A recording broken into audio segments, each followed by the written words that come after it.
we have Todd Bender on the line with us, who was at the press conference. Are you there, Todd?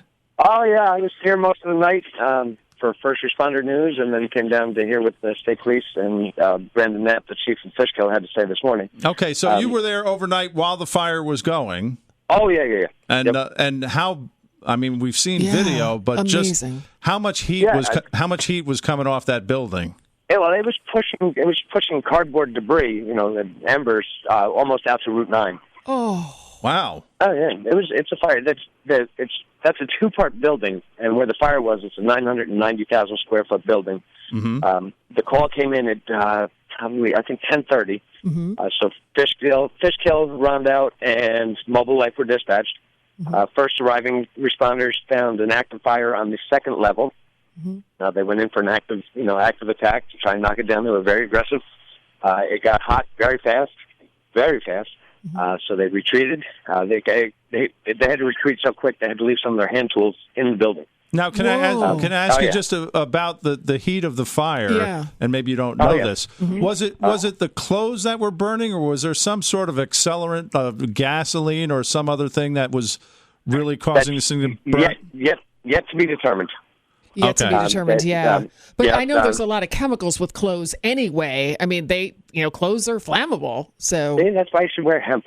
Good advice. Yeah, that's me with the haircut saying that. Mm-hmm. Exactly. So it ended up going probably 7 alarms. We had departments from Putnam County. Mm-hmm. We had, I believe, 4 departments from Orange County because we needed water. They needed water. I had nothing to do with it. Mm-hmm. They needed water, and if they had to just hit the lines that were there, they would have ended up depleting the water table. So they had tankers from different fire departments all over coming in, and they'd come in, dump 2,000 to 3,000 gallons of water in a temporary pool, and then just run, go get loaded again, come back and do it again. Wow. By 1 o'clock this morning, they had already put 1 million gallons of water on it. That's incredible.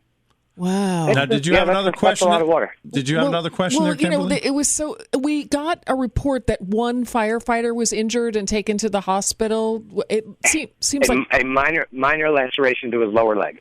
Okay. And that was it. And nobody else, all the employees got out. Everybody was fine. That's amazing. That's great, yes. Mm-hmm. Yeah.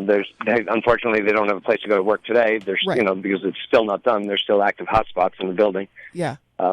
Everybody's up there. The sheriff's office is up there. Mm-hmm. Dutchess County Emergency Response did a tremendous job. The ATF is now there, New York State Police, and the New York State Office of Fire Prevention and Control. We're on with Todd Bender talking about the big fire at the Gap Distribution Center in Fishkill this morning. So Todd, we know a little bit about the press conference. They're not giving away too much information, but obviously there's a serious investigation ongoing. Right.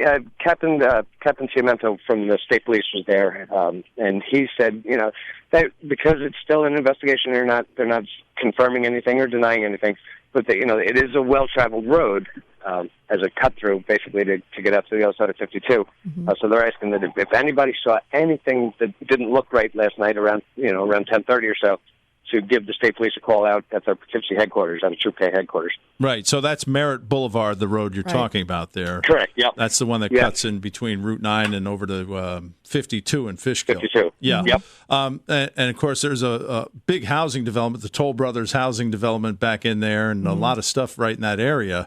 It was a very popular spot last night. I guess maybe this is not fair to ask, but I'm going to ask anyway. Okay. Did you hear anybody? I'm married. Forget it. No. Did you hear anybody talking about the possibility that this was an arson?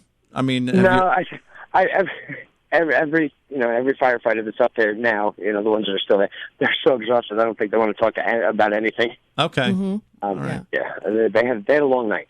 And I'm sure there's video cameras all over the place too. Oh, I can hardly wait. Yeah. Yeah. So, and we hear that now there aren't going to be any more comments given from the state police for the rest of the day. Is that true? Yes. The captain was very adamant about that there would be no further updates. Okay. Okay. And the 2 ATF agents that were there, they didn't say a word. It just stood there. Right. But Captain, the chief, You know, he did a phenomenal job. Yeah. Good. You know, with the but no, Chief Knapp and his department. And they're volunteers. That's the other thing we have to stress.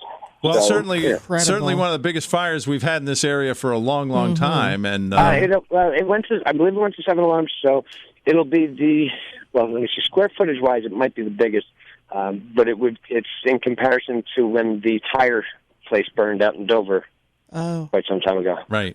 Where we had departments from Connecticut, just about every department from Dutchess County. Yeah. All right. And that burned, I think that burned for a week. All right. Todd Amazing. Bender, thank you for calling in, Todd. We appreciate the update. Thanks for having me, guys. I'm glad I could help. All right. You have a good day. Thank you so much. Bye-bye. Take care. Bye-bye.